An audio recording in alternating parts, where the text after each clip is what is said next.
السلام عليكم ورحمة الله وبركاته. بنت بتنتقل لعالم مليان بالسحر عشان تحقق نبوءة مر عليها سنين. في الليلة يكون القمر فيها شديد التوهج وتكون القطط شديدة الهيجان. سوف تحدث مشكلة كبرى تهدد العالم البشري، وعلى المختار توحيد الصفوف وتدريب السحرة حتى حل المشكلة. يا أهلا بكم يا أصدقائي في انمي جديد. أتمنى تبقوا بخير وكل سنة وانتم طيبين. النهاردة جايب لكم انمي خيالي هيعجبكم جدا، وعشان تستمتعوا بيه ركز معايا وهات مج النسكافيه عشان مش هتعرف تقوم من قدامه غير لما تكمله. في البداية كده بنتعرف على بطلتنا أكيرا، وبنعرف إنها عايشة مع جدتها لكن قلبها طيب ومؤمنة بالأساطير، ومن كتر ما هي طيبة كل يوم متعودة تأكل قطط الشوارع وتهتم بيهم. لكن الليلة دي في حياتها كانت غير أي ليلة، لأنها أخدت بالها إن القمر منور زيادة عن اللازم، فبتفتكر كلام جدتها زمان لما قالت لها حاجة زي كده، وخاصة في ليلة القمر فيها مال السما والقطط مش راضية تسكت خالص إن في مشكلة كبيرة هتحصل، لكن ما كانتش تعرف هي تقصد إيه. عشان كده أول ما خلصت مع القطط جرت على البيت تحكي لجدتها اللي شافته، لكن يدوب بتوصل للبيت وبتركب الأسانسير، وبدل ما تطلع للدور اللي في شقتها بيظهر لها شخص وبيتكلم معاها وهي أصلا ما تعرفش جه منين. ده حتى أول ما بيتكلم معاها بيبقى مختفي ومش باين منه غير طاقيته، عشان أكيرا تبدأ تخاف شوية. بس أخيرا الشخص ده بيظهر قدامها وبيعرفها هو جاي لها ليه، وإنها واحدة من المختارين بسبب قلبها الطيب ولازم تروح معاه العالم بتاعه. طبعا أكيرا ما بتبقاش فاهمة أي حاجة منه ومش عارفة هو يقصد إيه، لكن أول ما باب الأسانسير بيتفتح بتتفاجئ إنها واقفة جوه القصر كبير وقدامها مجموعة من الناس، لكن شخص واحد بس هو اللي بيتكلم معاه واسمه مرادة، واللي بيعرفنا بنفسه إنه شخصية كبيرة في عالم السحر، وبيطلب منها تبقى معاهم وتعلمهم عشان المهمة الكبيرة اللي مطلوبة منها. بس أكيرا لسه لحد دلوقتي مش مستوعبة اللي بيحصل وفاكرة إنه هزار من حد يعرفها أو حتى الكاميرا الخفية، وده اللي مرادة بيستغرب منه لأنه فاكرها جاية العالم ده وعارفة هتعمل إيه. لكن فجأة أسلوبه بيتغير معاها وبيبدأ يأمرها تروح معاه بالعافية، بس القدر بيتدخل وبيظهر اتنين سحرة تانيين وبنعرف إن اسمهم كاين وهايس، والاتنين جايين عشان ينقذوا أكيرا وياخدوها معاهم. وهنا بقى بنشوف مرادة قد إيه متضايق منهم وبيزعق لهم، وبنعرف إنهم معزولين من عالم السحرة ومش مسموح لهم يقوموا بأي مهمة. لكن كاين كان ليه رأي تاني، لأنه جاي دلوقتي عشان ياخد أكيرا وبس، وده لأنه مؤمن بنبوءة معينة وإن أكيرا دي من المختارين. عشان كده بيقف في وش مرادة هو ورجالته وبيأمر هيس إنه ياخد أكيرا ويهرب بسرعة. وفعلا هيس ما بيأخرش أمره وبياخد أكيرا ويجري، كل ده وهي لسه مش فاهمة حاجة، لكنها بتاخد بالها إن هيس شكله مش كويس وتقريبا تعبان. فلما بتسأله بيعرفها إن قوته ما عادش زي الأول وإنه محتاج لقوتها عشان تساعده. طبعا هي برضه لسه مش فاهمة حاجة، بس فجأة بيظهر 3 جنود من السحرة واللي بيحاولوا يوقفوهم، لكن هيس بيلقى عليهم تعويذة سحرية بتثبتهم مكانهم، وبيطلب من أكيرا يتحركوا بسرعة لأن مفعول التعويذة دي مش طويل، ولسه يتحركوا كانت التعويذة خلصت والحراس فاقوا، وبكده خلاص ما عادش في فرصة تانية إنهم يهربوا لأن هيس قوته مش قد كده ومش هيقدر يلقى تعويذة جديدة لحد ما بيظهر شيول، وده واحد من صحاب هيس اللي كلهم عاملين حزب سوا كده بيسموه السحرة القوميين، وهنعرف يقصدوا ايه بالكلمة دي قدام. واللي بيدخل مولع سيجارة الريحة بتاعتها بتسحر أي حد، لدرجة إن الحراس لما بيشموها بيروحوا في النوم على طول عشان كاين يوصل هو كمان وينضم ليهم، وبيبدأ يفهم أكيرا هي جاية هنا ليه. بنعرف بقى يا سيدي إن عالم السحرة بيختار حد من عالم البشر عشان يستغلوا قوته ضد القمر الدموي أو قوة خفية بتهدد العالم بتاعهم كل سنة، وما بيقدروش يواجهوا القوة دي غير بالمختار لأنه بيبقى مشرف على تدريبهم، وكمان بياخدوا من قوته ولازم يبقى من البشر وقلبه طيب. ودلوقتي بقى كاين بيعرفها إن هي المختارة وإنه هيستغلوها عشان يحاربوا، لكن بيقول لها كده بشكل سريع عشان يعرفها كل حاجة على نور، وبيحكي لها كمان عن ساحر زميلهم اسمه فاوست اللي اتصاب في آخر معركة وقوته ما عادش زي ما هي، ويعتبر بقى على مشارف الموت، وإنهم محتاجين لقوتها عشان يعالجوه بيها لأن هي الوحيدة اللي تقدر تساعده. وفي اللحظة دي بيكون مراد وصل هو كمان وبيطلب من أكيرا تروح معاه، وبيعرفها إنها ما تصدقش كاين ولا حد من أصحابه لأنهم بيكذبوا عليها ومعزولين عن عالم السحرة الحقيقي، وإن أنسب حل إنها تروح معاه عشان تنضم الأكاديمية بتاعتهم. أكيرا بتقف قدامه في حيرة ومش عارفة تختار مين فيهم ولا حتى مين اللي بيتكلم بصدق، لكن بتاخد بالها من حاجة مهمة وهي إن كاين كان صريح معاها في كل لفظ، أما مرادة فبيأمرها طول الوقت وخلاص وما قالهاش إنه هيعرضها لخطر ولا حاجة. عشان كده بتقرر تختار اللي صريحها بكل حاجة من البداية، وبتختار فريق كاين. ساعتها ملامح مرادة بتتغير وبيبدأ يهددها، وبدل من يطمنها من ناحيته بيهددهم إنه مش هيخرجوا من هنا.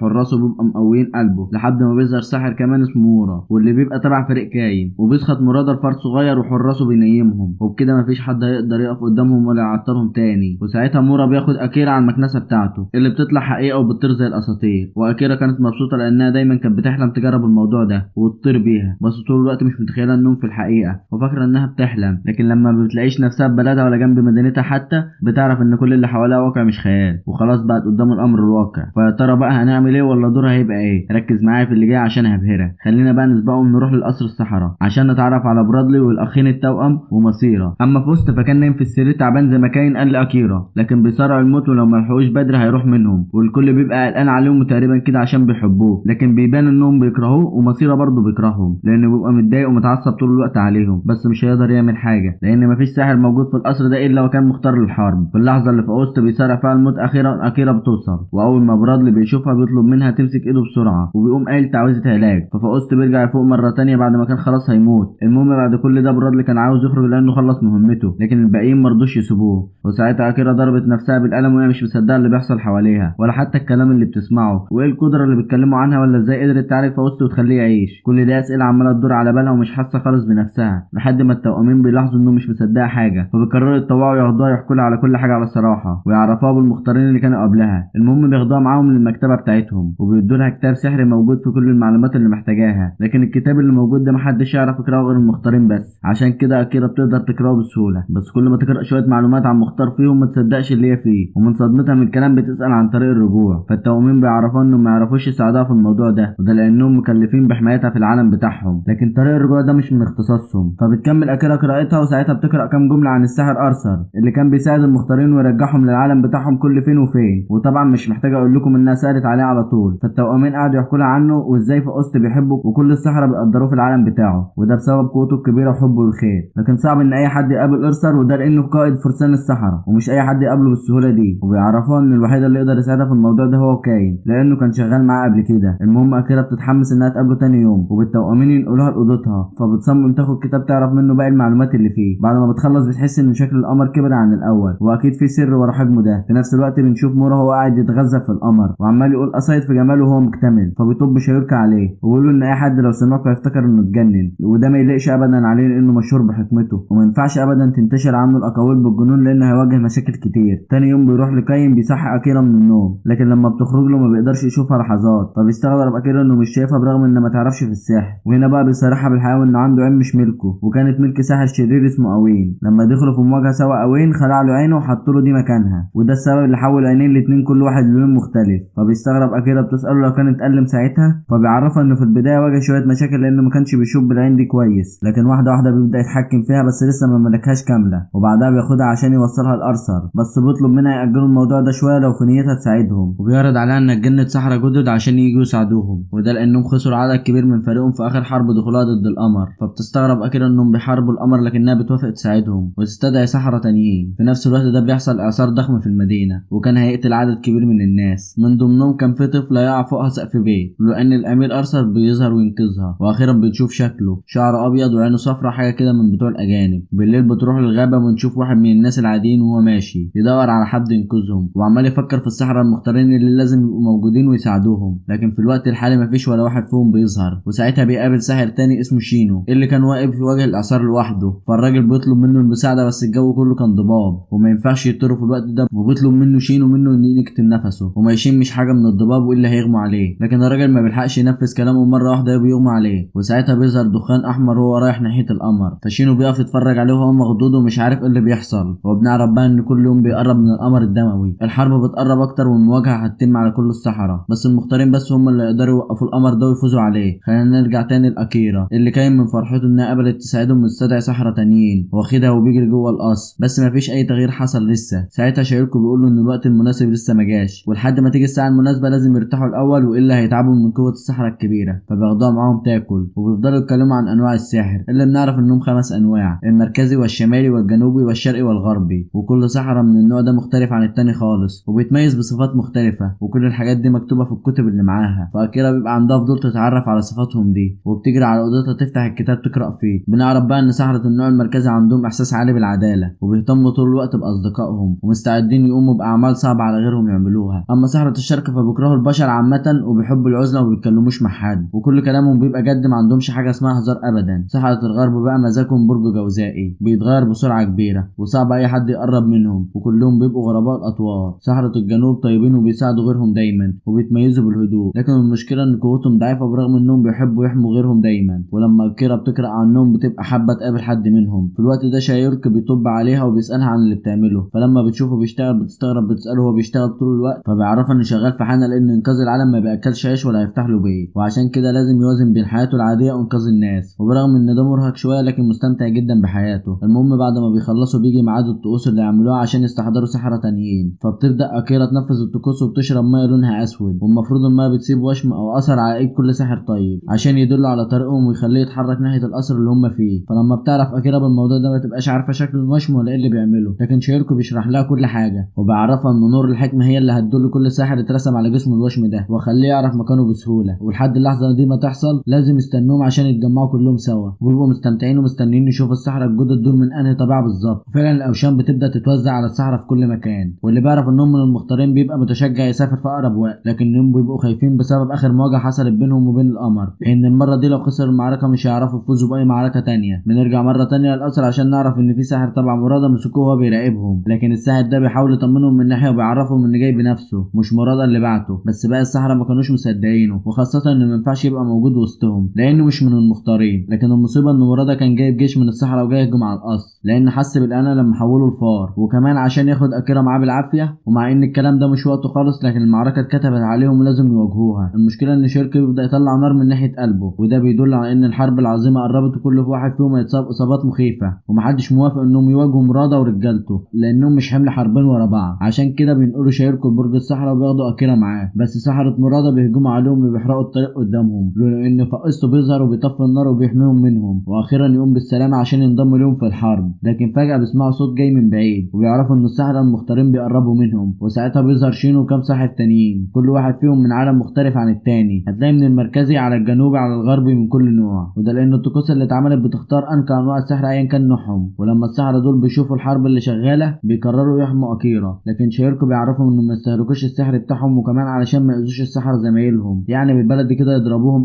بس من غير سحر. ومن حظهم بقى ان الامير ارثر بيوصل وبيبقى من ضمن المختارين، وبما انه امير من النوع المركزي فاول ما قابل مرادة كان متضايق جدا وامر يوقف الحرب دي ويمشي هو وجنوده. فمرادة حاول يخدعه وقال ايه بيعمل كل ده لصالحه، لكن ارثر ما كانش بالسذاجة دي وامره يمشي على طول. ولما بنرجع للقصر بنكتشف ان عدد السحرة المختارين زادوا قوي وكل شوية بيزيدوا اكتر، فبيبداوا يتعرفوا على بعض ويعرفوا قدرات بعض السحرية عشان لما يدخلوا المعركة يقدروا يساعدوا بعض. وبعد شوية بيدخل الامير ارثر عليهم وبينحني لاكيرا، واول ما بيشوفها لانه بالنسبة لهم الحكيمة اللي هتساعدهم في الحرب، لكن أكيرا كانت مذهولة أول ما شافته، وبتعرفه كل اللي قرأته عنه في الكتاب وإنها عاوزاه يساعدها ترجع للعالم بتاعها، فبيوعدها إنه يرجعها في الوقت المناسب. لكن لحد اللحظة دي بيطلب تساعده في المعركة الكبيرة، فبتعرفه إنها كان نفسها ترجع لبيتها في أسرع وقت، لكن بعد كل اللي شافته من معاملة كويسة وحب قررت تفضل معاهم وتساعدهم لحد النهاية. فبيقرروا يعملوا حفلة مخصوص على شرفها، وأول مرة يتعرفوا على بعض كلهم، وكل واحد يبدأ يقول قدراته السحرية هي من أنه نوع، عشان يتفاجئوا إن اللي موجودين في القاعة من أنواع مختلفة، كل واحد عنده قدرة مش عند التاني، وده بحد ذاته فايدة كبيرة لهم كلهم. وزي ما عرفنا قبل كده ان سحرة الشمال حادين في طباعهم وفي كلامهم، ودلوقتي بنشوفه قدامنا لانهم بيعملوا مشكلة من غير اي داعي وبيتخانقوا مع سحرة الجنوب، اللي هو احنا ملحقناش يا جماعة نتعرف على بعض ونتخانق على طول، لحد ما ارثر بيتدخل في النص وبيهدي العملية شوية. والصراحة مش وقت مشاكل ونزاعات خالص. المهم من كتر الكلام بتاعهم بنعرف ان في ساحر اسمه اوز مهم جدا ومحتاجينه في الحرب اللي جاية، وهو كمان من المختارين لكنه ما جاش، وبيشكوا انه مش هيجي بسبب اخر معركة دخلوها، عشان كده بيقرروا يسافروا مخصوص يجيبوه لان قوته كبيره جدا ويستفادوا منها. وطبعا اكيرا بتحب المغامرات فبتقرر تروح معاهم لانها الوحيده اللي تقدر تقنع اوز وممكن يسمع كلامها عن الباقيين. وزي ما انتقلت اكيرا العالم من خلال الاسانسير برضه بتسافر للشمال بالاسانسير، لكن الفرق المره دي ان معاها السحره اللي تعرفهم كويس وهيحموها من اي خطر، بس مش عارفين مكان اوز بالظبط. فبيعرفوا ارثر ان هيدلهم على مكانه لان اكيد في القصر، فبيستغربوا انه عارف المنطقه هناك في الشمال وبيسالوا عارفها منين. بيبدا يحكي لهم عن حياته القديمه وهو صغير، وانه اتولد اصلا في الشمال بس اهله خبوه انه اتولد ساحر عشان ما تقومش ثوره ضدهم من الشعب. وبعد فتره حسوا انه هيبقى خطر عليهم، فواحده من الخدم نصحت مامته تسيبه في الجبل وسط الغابه، وساعتها يبدا يكبر وسط البلد ويتعرف على كل حته فيها. فبيستغربوا ان مامته تخلت عنه بالسهوله دي كده، ومش متخيلين ان في ام ممكن تتخلى عن ابنها اصلا. لكن ارثر بيكمل حياته وبيعرفهم ان اوزو شافه وهو طفل، وقتها اخدوا معاه القصر وربعه وعلمه السحر لحد ما وصل لسن ال 13 سنه، وبعدين واحده جت خدته من القصر، وبيعرفهم انه واثق ان اوزو شخص طيب ومش زي اللي بيتقال عليه خالص برغمه من الشمال. فبتتحمس اكيرا انها تقابل اوزو بسرعه، ويا دوب بيوصلوا للشمال بيلاقوه مستنيهم، لكنه مستنيهم عشان يطلب منهم يرجعوا تاني للمكان اللي جم منه، وبيعرفهم انه مش هيرجع معاهم مهما حصل. فبيعتذر له ارثر انه ما سالش عنه طول الفتره اللي فاتت، وبيفرجوا على الوشم بتاعه انه بقى من المختارين، وبيحاول يقنعه يروح معاهم يساعدهم. لكن اوزو بيتضايق منه وبيقوم مختفي مره واحده. في الوقت اللي بيختفي فيه بيظهر تنين عملاق وبيحاول يهجم عليهم، فبيلاقوش قدامهم فرصه غير انهم يهربوا ويرجعوا لبلدهم تاني لانهم مش هيقدروا يواجهوه. لكن مع اخر نظره لعالم الشمال بيلاحظوا ان اوزو واقف قدام التنين، واول ما بيرجعوا ما بيبقوش متخيلين التنانين لسه موجوده لانهم كانوا فاكرينها عباره عن اساطير. بس مع ظهور التنين ده تاني اكيد هيبقى ورا حاجه كبيره. في نفس الوقت بنروح لمكان تاني وبنشوف راجل عجوز واللي تقريبا ليه منصب كبير في عالم السحر، وهو بيبتلغ باخر الاخبار، وبيعرف ان ارثر انضم للسحرة المختارين، فبيقول لنفسه انه مش هيسيبه يوصل لمكانه كبيره ولا يبقى بطل قومي للبلد. المهم بنرجع مره تانية لاكيرا وهي قاعده مع ساحر من الجنوب اسمه ريكي، واللي زي ما احنا عارفين انهم طيبين وبيتميزوا بالهدوء والطيبه، وده كان ظاهر فعلا على ريكي، واللي كان دايما بيتعامل بكل هدوء وحب معاها. وحتى مره لما بيدخل عليهم بيتقدم وبيقدم له احسن اكل وبيقعد يعلمهم القرايه والكتابه وبيحسسهم ان لهم لازمه فعلا جوه الفريق، عكس سحرة الشمال اللي مبوظين طول الوقت ومحدش بيسمع منهم كلمه حلوه ابدا. وبعد ما اكيرا بتخلص معاه بتروح تتكلم مع ارثر وبتساله عن الموقف اللي هيحصل قريب وهيتقدم فيه كل سحرة مختار بنفسه، لكنهم لحد دلوقتي ما وصلهمش ساحر من الشمال خالص، وده لانه اكيد اوزو مسيطر عليهم ومنعهم ينضموا ليهم ومش عارفين يلاقوا حل عشان يجيبوهم معاهم. بس لو قدروا يقنعوا اوزو فهم هيبقوا قوه كبيره جدا. وبعد ما بيخلصوا كلام بياخدها ويخرجوا هم وباقي السحرة عشان يشاركوا في الموقف الكبيره، بس هم طايرين بيشوفوا الغابات شكلها اتغير، فبيعرفوا ان ده بسبب قرب الحرب العظيمه اللي في انتظارهم، وده معناه انها قربت قوي، لازم يبقوا جاهزين في اسرع وقت اللي مش هيقدروا يفوزوا بيها. وبيبقوا خايفين من الحاجه كمان وهم الناس، لانهم لو عملوا ثوره ضدهم مش هيقدروا يقفوا قدامهم ولا حتى يحاربوهم، وعشان يتجنبوا كل ده لازم يبقوا جاهزين للحرب من كل اتجاه. بس بيبقوا فرحانين انهم هيتعرفوا على سحرة اكتر ويعرفوا الناس عليهم. واول ما بيوصلوا لمدينه الشعب كان فرحان بوجودهم، وخاصه ارثر اللي كان باين ان كلهم بيحبوه، وكانوا مبسوطين بوجود العيال الكبير ده من السحرة لحمايتهم. في الوقت اللي كان فيه الكل مبسوط فيه، اكيرا بتاخد بالها من شينو خارج بره الحفله، فبتجري وراه وبتساله عن السبب، فبيعرفوا انه اتخانق مع هيس، وده لان واحد من النبلاء وقفوا سالوا عن ساحر من انواع الحكمه، لكن هيس مرضاش يشاور عليهم برغم انه عارف انه من النوع ده وانه بيتكسف بسبب انه اتولد ساحر، ولما بيلاقيه متضايق قوي كده بيتضايق بسببه لانه بيحط نفسه مكانه، فبتقرب منه وبتهديه وبتساله عن حاجات كتير، فبيعرفها ان كل الكلام اللي هيقوله ملوش علاقه بوجودها هنا، وان دورها مش تصلح ما بينهم، دورها انها تساعدهم في الحرب وبس. فبتعرفوا ان هيس يهمها زي ما هو يهمها برضه، وانها اول لما وصلت المكان ده هيس كان عاملها كويس قوي، عشان كده مش متخيله ان حد يزعل منه، وخاصه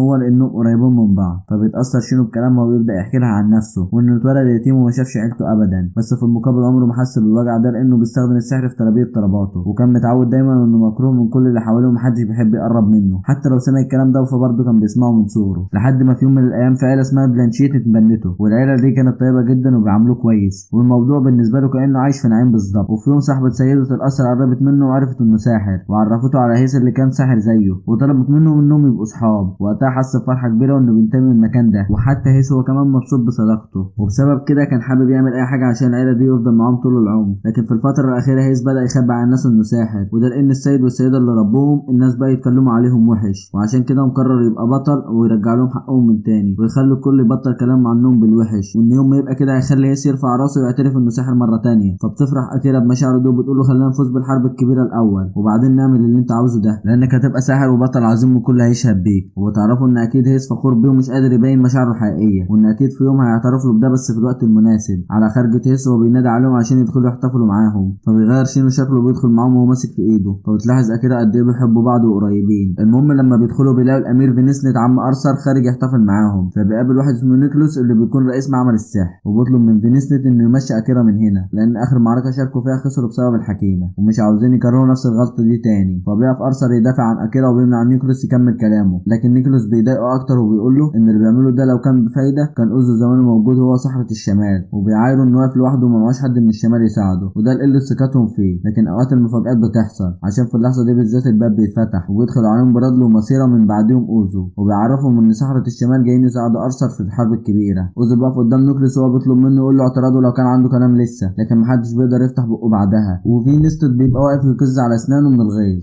ولاننا شفناه قبل كده وبتوعد ارثر ومش عاوز يبقى بطل شعبي، لكن مع وجود اوزو وسحرة الشمال فبقت قوته كبيره وممكن في اي لحظه يبقى هو الملك مكانه. اكيرا بتفرح بوجود اوزو معاهم وتروح تشكره، وبعدين بتخرج تتكلم مع اوين. لو تفتكر هو نفس الساحر اللي كان قايل عليه انه بدل له عينه قبل كده، لكن اوين بيبدا يخوف اكيرا منه ويقربها منه قوي، وساعات ما كان خلاص هيلمسها بيظهر اوزو وبيوقفه، فبيخاف اوين تقريبا لانه بيختفي على طول. وبعدها اوزو بيقف يتعرف على اكيرا وبيعرفها انه ما كانش مؤمن بموضوع الحكيمه دي من البدايه، بس طالما ارثر واثق فيها فهو مصدقه، وبيفضل يتكلم عن ارثر بطريقه كويسه، فبتحس اكيرا انه بيحبه. لكن فينيستو بيطب عليهم وبيقول لهم ان عاوزهم الاثنين في حاجه مهمه، وبيشاور لهم على البرج المركزي بيعرفهم انه انهار في اخر فتره وده تقريبا بسبب زلزال، وبيطلب من اوزو انه يصلحه ليهم، لكن اوزو ما بينفذش الطلب ده غير لما اكيرا بتطلبه منه. بس المصيبه ان كل ما يحاول يستخدم السحر بتاعه يغمى عليه، ولما بيفوق بينسى هو كان بيعمل ايه. على طلعت مسيره واوين اللي بيقفوا يضحكوا عليه كل ما يروح في النوم، وساعتها مسيره بيقرر يواجه اوزو عشان يستخدم السحر بتاعه، لكن ارثر بيقف قدام اوزو وبيعرف مسيره انه هيدافع عنه، فبيضحك مسيره ضحكه خبيثه وبيقول له يبقى خلاص يا عم هواجهك انت.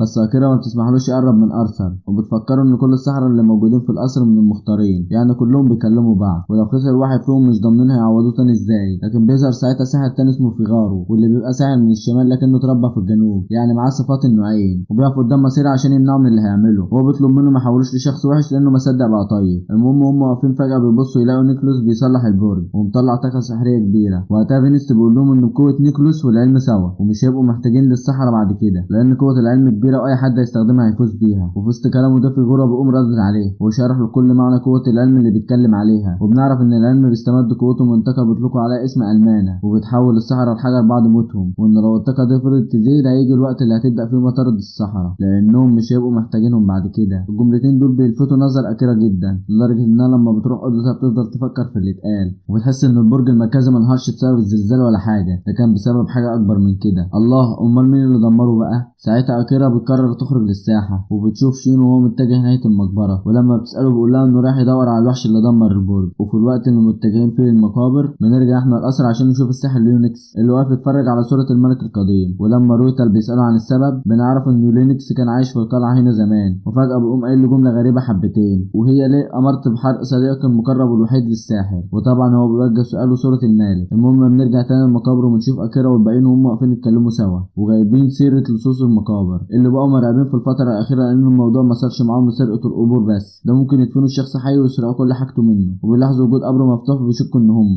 لكن لما بينزلوا يفتشوا فيه بيكتشفوا ان مفيش حاجه منه مسروقه، وده معناه انهم اكيد كانوا بيدوروا على حاجه تانية بس هي ايه ما تعرفش. لما بيفتشوا باقي القبور ما بيلاقوش ولا اي اثر لجثث موجوده، لكن فجاه الجو بيتقلب وبتبدا الارواح تظهر قدامهم، فبيستخدم شينو تعويذه طرد الارواح. بس بتحصل حاجه غريبه وهي كلها ده شكلها مخيف بتترمي قدامهم من غير اي سبب، ومره واحده بتطير قدام عينيهم وهم واقفين مش عارفين السبب، وفجاه بتظهر قدامهم قوه غريبه لونها احمر، فبيقرر شينو انه يواجهها لكن ما يبقاش واخد باله من اللي بيهجم عليه من الناحيه التانيه. لولا فوست بيتدخل وبينقذه لان فوست ما بيحبش حل الالغاز، بيطلب من اكيرا تبلغ باقي الصحراء باللي حصل وبيمشي لانهم محتاجين يعرفوا اللي حصل في القبور بالليل. وتاني يوم بنشوف اكيرا بتحكي لارثر والباقيين اللي حصل، ويا دوب بتخلص من هنا ونيوليكس بيدخل عليهم من هنا، فبيطلب ارثر منه انه يساعدهم ويشوف مين اللي ورا سرقه القبور. لكن نيوكليس بيعرفوا ان مفيش اي حاجه تستدعي انه يدور على الموضوع، وخاصه الجو كان هادي الصبح، وبيقول لهم انه بكده هيسببوا مشاكل ويخلوا الناس تصور ضدهم. هو مش عاوز شغف في المملكه، فبيقرروا شنو انه يحل اللغز بنفسه، لكن نيوكليس بيوقفه يهدده وبيبان انه مخبي حاجه كبيره عشان كده مش راضي يدور ورا الموضوع. بعد كل ده بقى كده بتقابل مراد اللي بيطلب منها المساعده، وده لان في ظواهر غريبه بدات تظهر في الفتره الاخيره مش عارفين سببها زي ظاهره الخسوف والكسوف، وشاكك ان الموضوع ده بسبب الحرب الكبيره اللي جايه لكنه مش متاكد من السبب ده، وبيطلب منها تدور ورا الموضوع. وبتوافق اكيرا وبتروح تخفي الباقيين اللي بيقرروا يروحوا معاها، فبتستغرب انهم فجاه حبوا يساعدوا مراده بعد كل اللي عملوا فيهم، لكن هدفهم مش مساعده مراده، هم هدفهم الرئيسي يعرفوا ايه السبب اللي يحصل حواليهم، عشان اول ما بيوصلوا البيت في الغابه يقابلوا ساحر متخفي، واللي اول ما بيظهر بنفتكر انه نفس الساحر اللي قابل اكيرا في الاسانسير. وهنا بقى بنعرف انه اسمه مور، بس هو شاذة صغيره من المور الحقيقي، وتقدر تقول كده هو جزء من شخصيته، عامل كده زي لما بنقول على حد انه عنده انفصام في الشخصيه. الفكره بقى ان النسخه دي من مور كانت مؤمنه او بالخسوف، هو السبب اللي مخلي مور مش على طبيعته طول الوقت. ولو تفتكروا لما كان مور قاعد يتامل في القمر، فهو ده بقى جزء من طاقته السحريه، لكن مش لوحده اللي اتفصل عن مور الحقيقي، ده اكيد في غيره تاني. واكيرا بقى دلوقتي عاوز الجزء ده يرجع تاني لمور عشان يرجع مور لطبيعته. الفكره بقى ان الجزء ده واخد اكيرا لعالم الفضاء وبيحاول يسيطر عليها لحد ما شيوركو بينضم لهم وبيبدا ياثر عليه، وبيرجعوا تاني الاسطول اللي هو عباره عن شاذة صغيره، وبكده يبقوا قدروا يرجعوا جزء من مورا، يعني هي حالته هتبدا تتحسن. على الناحيه التانيه كان اوين عاوز يقتل نيكولاس لانه مسيرة انقذه، وساعتها نيكولاس اتضايق جدا واتهم السحرة انهم عاوزين يخلصوا منه، عشان كده بدا يتحول عليهم. اما ارثر والباقيين فكانوا بيدوروا على باقي الشظايا بتاعت مورا وعاوزين يرجعوا له كل الشظايا عشان يرجعوا لحالته من تاني، وعمالين يلفوا في كل مكان لحد ما بيوصلوا لشظيه جديده وبيرجعها له. بس لما بيرجعوا بيفاجئوا بنيكولاس وهو بيحاول ينتحر من البلكونه، فبيستخدموا تعويذه عشان ينقذوه. ولما بيدور على مين السبب بيكتشفوا ان اوين هو اللي بيتحكم فيه، وساعتها اوين بيعرفهم ان سبب تعاستهم كلهم، وبسبب اللي اوين عمله ده بيتحول حب الناس لكره كل الصحراء، وبيبدا السحرة يواجهون مشاكل كتير بسبب اوين، والناس بيبداوا يصوروا ضدهم. مش بس كده، ده حتى فاينس ما صدق انه مسك حاجه عليهم، وبيأمر ارثر انه يخرج من القلعه هو واصحابه، وبيتهموه بالخيانه والتآمر مع اوز